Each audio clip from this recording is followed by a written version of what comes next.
पूरे हो गए माननीय अध्यक्ष महोदय, पर्सन संख्या 265। माननीय मंत्री जी।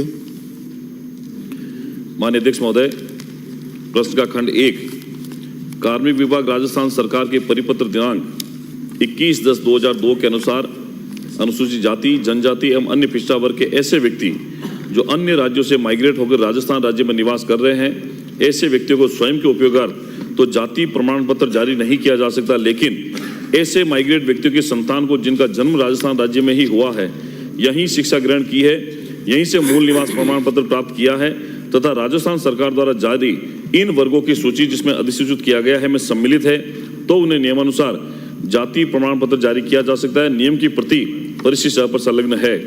प्रश्न का खंड 2, गृह विभाग राजस्थान सरकार के परिपत्र दिनांक 28/8/2012 के अनुसार उन महिलाओं की दशा में जो राजस्थान की मूल निवासी नहीं है और ऐसे व्यक्ति से विवाह कर लेती है जो राजस्थान का मूल निवासी है और अपने पति के साथ राजस्थान में रहती है, सामान्यतः राजस्थान का मूल निवासी मान ली जाएगी, चाहे उसे राजस्थान में अपने 10 वर्ष के निवासी की शर्तें पूरी न की हो। नियम की प्रति परिशिष्ट ब पर संलग्न है। प्रश्न का खंड 3, उक्त विवाहित महिला के संदर्भ में लागू नियम की प्रति परिशिष्ट ब पर संलग्न है। प्रश्न का खंड 4, जी नहीं, नियम की प्रति परिशिष्ट अ व परिशिष्ट ब पर संलग्न है। माननीय सदस्य। माननीय अध्यक्ष महोदय, माननीय मंत्री महोदय ने जवाब दिया है। सरकार का एक परिपत्र है दिनांक 16/8/21, जिसमें आपने विवाहित महिला, राज्य सरकार के ध्यान में आया कि ऐसे व्यक्ति जिसमें विवाहित महिला भी सम्मिलित हैं जो कि अन्य राज्यों से माइग्रेट होकर राजस्थान राज्य में स्थायी रूप से निवासरत है। मेरा पहला प्रश्न है कि जब आप इनको स्थायी निवासी मान रहे हैं हमारी शादीशुदा महिलाओं को, तो फिर इनका माइग्रेट शब्द से आप इनको अपमानित क्यों करना चाहते हैं जब ये हमारे स्थायी रूप से मूल निवासी हैं? मेरा पहला प्रश्न है कि क्या ये शादीशुदा महिलाओं को आप माइग्रेट शब्द हटाकर स्थायी मूल निवासी मानने के लिए सरकार तैयार है कि नहीं है? माननीय अध्यक्ष महोदय, जैसा माननीय सदस्य ने बताया है, ये परिपत्र 16/8/2021 का हमारे विभाग का है। इसमें ईडब्ल्यूएस के संबंध में जारी किया गया है। ईडब्ल्यूएस एक्चुअली इनकम बेस है, इसमें जाति और मूल निवास से संबंधित नहीं है।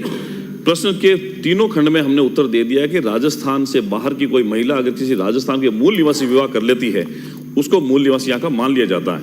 और इसमें जो परिपत्र ईडब्ल्यूएस का है, जो इकोनॉमिकल स्टैंडर्ड पे अगर कोई वीक होते हैं उसको ईडब्ल्यूएस की कैटेगरी में दिया गया, इसलिए ये जो है ईडब्ल्यूएस के अंदर है, इसलिए ऐसा कोई अभी नहीं है। माननीय अध्यक्ष महोदय, इन्होंने इसमें स्पष्ट लिखा है माइग्रेटेड, और फिर भी चाहे ईडब्ल्यूएस महिला हो चाहे अन्य कोई महिला हो, इस राजस्थान प्रदेश में शादीशुदा को आप मूल निवासी मानते हो, तो किसी भी शब्द में महिलाओं के लिए माइग्रेटेड शब्द क्यों लिखा जा रहा है?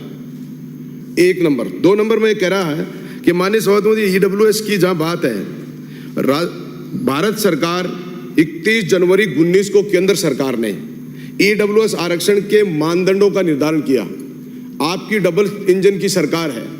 पिछली सरकार ने, माननीय गहलोत साहब ने ईडब्ल्यूएस में मात्र 8 लाख की शर्त रखी, और केंद्र सरकार ने आज भी 100 गज का प्लाट, 1000 गज के प्लाट की, और ईडब्ल्यूएस में हजारों बाधाएं केंद्र सरकार ने डाल रखी हैं। क्या आपकी डबल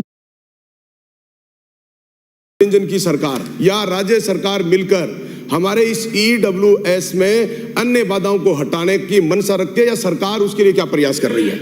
माननीय मंत्री जी।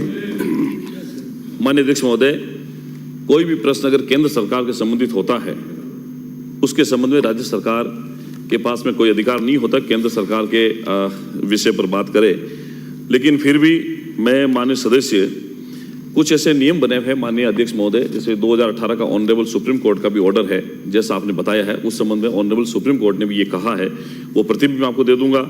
और जितने सर्कुलर जारी हुए हैं, चूंकि ये मूल जो है, ये मूल अपना है, गृह विभाग से संबंधित जुड़ा हुआ है, इसलिए जो महिलाओं के संबंध में जो आपने बात कही है, ईडब्ल्यूएस इनकम बेस है, जाति से और मूल निवासी का कोई आधार नहीं है, इसलिए नहीं मान सकते हैं। अगला प्रश्न डॉक्टर प्रियंका चौधरी। प्रश्न